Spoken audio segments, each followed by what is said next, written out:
بلی گھر میں پخانہ کر جائے تو سمجھ جاؤ گھر دولت سے مالا مال ہونے والا ہے۔ گھر میں رکھے کپڑے چوہے کتر جائیں تو سمجھ جائیے کسی کی موت قریب ہے۔ گھر میں چھپکلیاں آپس میں لڑ رہی ہوں وہاں جلد مصیبت آنے والی ہوتی ہے۔ شوہر سے پہلے بیوی کو نیند آ جائے تو سمجھ جاؤ شوہر دولت سے مالا مال بن جائے گا۔ بیوی سے پہلے شوہر کو نیند آ جائے تو سمجھ جاؤ شوہر پر غربت طاری رہے گی۔ جس دن بیوی الٹی ہو کر سوتی ہے اس دن کا رزق کم کر دیا جاتا ہے۔ روٹی بناتے وقت روٹی جل جائے تو سمجھ جاؤ تمہاری قسمت چمکنے والی ہے۔ گھر میں رکھا دودھ پھٹ جائے تو سمجھ جاؤ گھر میں نحوست آنے والی ہے۔ بیوی کے ساتھ روٹی کھاتے وقت چھینک آ جائے تو سمجھ جاؤ رئیس بننے والے ہو۔ ناپاکی کی حالت میں روٹی کھانے سے گھر میں بے تحاشا غربت آتی ہے۔ امرود کاٹتے وقت کیڑا نکل آئے تو سمجھ جاؤ تمہارا رزق بڑھنے والا ہے۔ کان بہرے ہیں تو کانوں میں زیتون سے بھیگی روئی رکھ دیا کرو۔ چمگادڑ اڑتی ہوئی گھر کے صحن میں آ گرے تو سمجھ جاؤ لاٹری لگنے والی ہے۔ بینگن کاٹتے وقت کیڑا نکل آئے تو سمجھ جاؤ گھر میں کسی نے جادو کیا ہے۔ گھر میں گائے دودھ دینا چھوڑ دے تو سمجھ جاؤ گھر میں جنات آ گئے ہیں۔ جس گھر میں بیوی چھوٹے کپڑے پہن کر سوتی ہے وہاں رزق کی کمی ہمیشہ رہتی ہے۔ روٹی کھاتے وقت لقمہ ہاتھ سے گر جائے تو سمجھ جاؤ تم بہت جلد امیر ہونے والے ہو۔ روٹی کھاتے وقت دروازے پر فقیر آ جائے تو سمجھ جاؤ گھر میں رحمت آنے والی ہے۔ رات کے وقت جگنو گھر میں آ جائیں تو سمجھ جاؤ گھر میں نئی خوشیاں آنے والی ہیں۔ سوتے وقت دائیں آنکھ پھڑکے تو سمجھ جاؤ تمہیں کوئی اپنا شدت سے یاد کر رہا ہے۔ سوتے وقت بائیں آنکھ پھڑکے تو سمجھ جاؤ دشمن تمہیں کافی شدت سے یاد کر رہا ہے۔ ڈپریشن ہے تو لیموں میں کالا نمک چھڑک کر چاٹ لو، ڈپریشن ختم ہو جائے گا۔ جس گھر میں مکڑی کے جالے زیادہ ہوتے ہیں وہاں رزق کو تنگ کر دیا جاتا ہے۔ کالی بلی گھر میں آ جائے تو اس بات کی علامت ہے کہ کالا جادو کا اثر ختم ہو جائے گا۔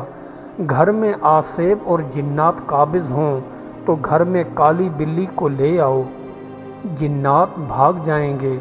گھر میں سفید بلی آ جائے تو اس بات کی علامت ہے کہ گھر سے مصیبتیں و آفتیں ٹلنے والی ہیں۔ صبح کو تیزی سے دوبارہ نیند کا آنا بدبختی اور بدقسمتی کی علامت ہوتا ہے۔ اصل عبادت یہ ہے کہ تم اللہ کے سچے غلام بن جاؤ، اپنے دل کو اللہ کا گھر بنا لو اور ہر لمحہ عبادت میں مشغول رہو، تب جا کر تمہیں اللہ کا قرب نصیب ہوگا۔ جب کسی آدمی کو اس کی اوقات سے بڑھ کر نعمت مل جائے تو دوسرے لوگوں کو حقیر سمجھ لیتا ہے اور زمین پر اکڑ کر چلتا ہے۔ ایسے لوگوں کی ترقی اور بلندی زیادہ دیر نہیں رہ سکتی۔ شریف انسان وہ ہے جو اپنے اللہ کے خوف سے گناہ کرنے سے دور رہے اور اللہ کو خوش کرنے کے لیے نیکی کے ہر کام میں سب سے پہلا قدم بڑھائے۔ غیر عادل سلطان پر، اس سخی پر جو مال بے موقع صرف کرے اور اس دولت مند پر جو حسن تدبیر نہ رکھتا ہو، افسوس کرو کیونکہ عن قریب یہ برباد ہو جائیں گے۔ کوشش کرتے رہو آدھی رات کو 4 یا 2 رکعت، اور اگر وضو نہ کر سکو تو صرف اللہ کا ذکر کر دیا کرو، اسی میں تمہاری نجات پوشیدہ ہے۔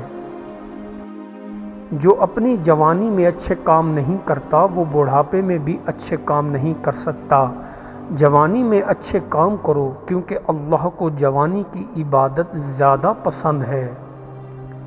اصل جوان مردی یہ ہے کہ کتنی مشکل کیوں نہ پڑے تو کسی کے سامنے ہاتھ مت پھیلا، جو نعمت اللہ نے تجھے دی ہے اس پر گزارا کر۔ جو بندہ سوچے سمجھے بغیر زبان کو کھولتا ہے وہ ہمیشہ پشیمان اور شرمندگی اٹھاتا ہے۔ جو بھی بات ایک بار زبان پر آ جائے تو سمجھ جاؤ تیر کمان سے نکل گیا پھر تیر واپس نہیں آ سکے گا۔ شیطان ایک لطیف طریقے سے انسان کو فریب دیتا ہے اور وہ بچوں کی صحبت کی مانند ہے، جس طرح بچے پاگلوں کے پیچھے بلا سوچے سمجھے چل پڑتے ہیں۔ دولت کا منتر یہ ہے کہ ان کا دخل حلال سے ہو اور خرچ حق پر کیا جائے۔ برا دوست وہ ہے جس سے مصیبت میں کچھ مانگا جائے تو وہ کچھ نہ دے، اور جب اسے ضرورت پڑے تو ہاتھ پھیلا کر سامنے آ جائے۔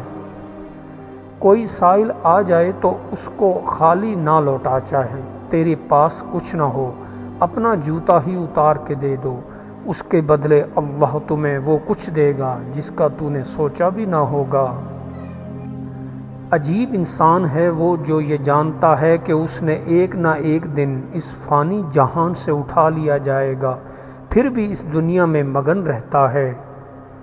جس نے دنیا کی طرف اپنا رخ کیا تو سمجھ جاؤ اس نے اپنے رب کی طرف پیٹھ کر لی۔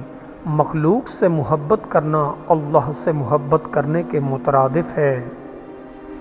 یہ انسان تعجب کے قابل ہے کہ وہ چربی سے دیکھتا ہے اور گوشت کے لوتھڑے سے بولتا ہے اور ہڈی سے سنتا ہے اور ایک سوراخ سے سانس لیتا ہے۔ اگر آپ اپنے یقین کو حالت کی زد سے بچا لیں تو پھر آپ قائم ہو جائیں گے۔ ایک خیال میں گم ہو جاؤ تو آتش حرام ہو جاتی ہے۔ آپ اللہ کے پاس جانے کے لیے جب بھی پہنچیں گے تو انسان کے پاس ہی پہنچیں گے۔ اللہ کا سفر انسان پر ہی ختم ہوتا ہے۔ ہر انسان اپنے اپنے تجربات اور مشاہدات کی بنا پر اپنے تصور کی آنکھوں سے دنیا کو مختلف طور پر دیکھتا ہے اور خیالی گھوڑے کی بنو دیگر لگاتا ہے۔ تین چیزیں ایسی ہیں کہ جن سے انسان کو انس حاصل ہوتا ہے: موافق مزاج بیوی، نیک اولاد اور موافق طبع بھائی۔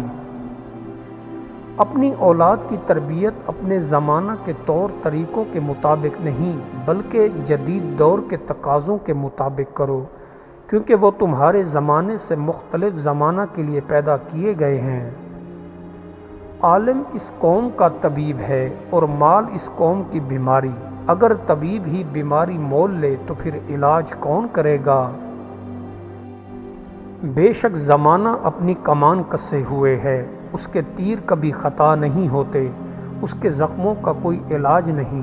یہ تندرستوں پر بیماری ڈالتا ہے اور جن کو نجات ملی ہے ان کی ہلاکت میں ڈال دیتا ہے۔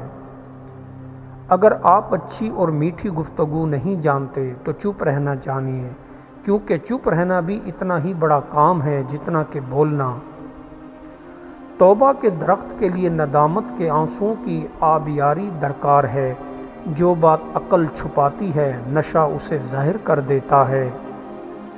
بے شک دنیا بھوت کی مانند ہے کہ جو بندہ اس کی اطاعت کرے اسے بہکا دیتی اور جو اس کی بات مانے اسے مار ڈالتی ہے۔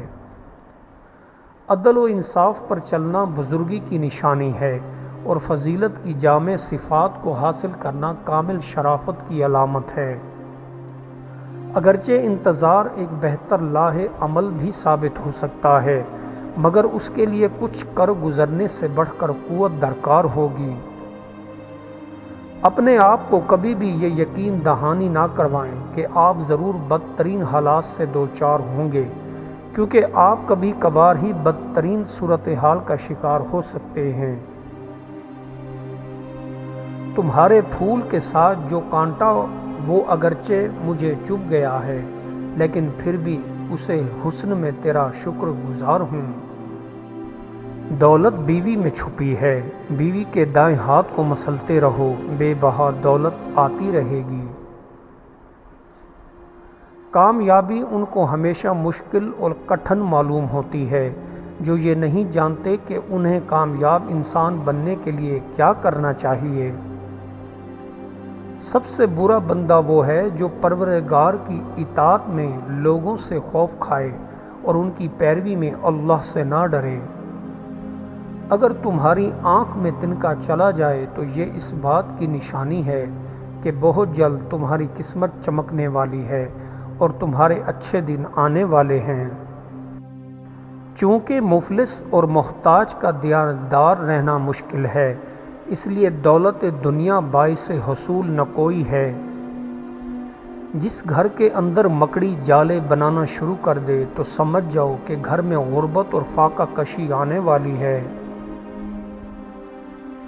صلہ رحمی میں سب سے پہلے آپ کی والدہ، پھر آپ کی والدہ، پھر اس کے بعد آپ کا والد اور پھر دوسرے قریبی حقدار ہیں۔ ایسے علم کا کیا فائدہ جو صاحب علم کو سکون نہ دے سکے اور نہ اس کی ضروریات مہیا کر سکے۔ ایسے علم سے نجات کی دعا کرنی چاہیے۔ حق پر ہونے کے بجائے جھگڑا مٹا دینا بہت بڑی نیکی اور اللہ کو بے حد پسند ہے۔ تنگی اور بھوک خدا کے خزانے ہیں، جسے دوست رکھتے ہیں اسے عطا کرتے ہیں۔ تمہیں خوشی اس وقت نصیب ہوگی جب تمہیں دنیا سے کچھ نہ چاہو گے، اپنی خواہشات کو مار دو گے۔ جو عقل مند ہوتا ہے وہ کبھی ایک ہی ٹوکری میں ایک ساتھ انڈے نہیں ڈالے گا۔ آپ اس خوشی کے لیے جشن مناتے ہیں جو آپ کو اچانک حاصل ہوتی ہے اور جس کے حصول کے لیے آپ نے کوئی تگ و دو نہیں کی ہوتی۔ اس بندے کا ٹھکانہ جنت ہے جو تین چیزوں سے بچتا رہے گا، کسی بھی احسان کر کے نہیں جتلائے گا، لوگوں کو زیادہ دکھ نہ دے۔ ذی وقار درباری لوگوں کو علم ایسا ہے جو علم نہیں بلکہ بادشاہوں کو مسخر کرنے کے لیے جادو ہے۔ لالچی لوگ ہمیشہ زندگی میں ذلیل ہوتے رہتے ہیں، دوسروں کو خوش دیکھ کر حسد کرتے رہتے ہیں اور کبھی خود کو اس مقام تک نہیں پہنچایا پاتے۔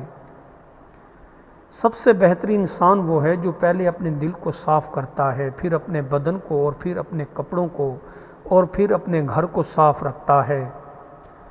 آج کا انسان سکون کی خاطر آسمانوں کے دروازے کھلونے چلا رہا ہے، مگر اس سے دل کا دروازہ نہیں کھلتا۔ ہر طاقتور کے اوپر ایک طاقت مسلط ہے جو شاید محسوس نہ لیکن یہ اپنا کام کر رہی ہے۔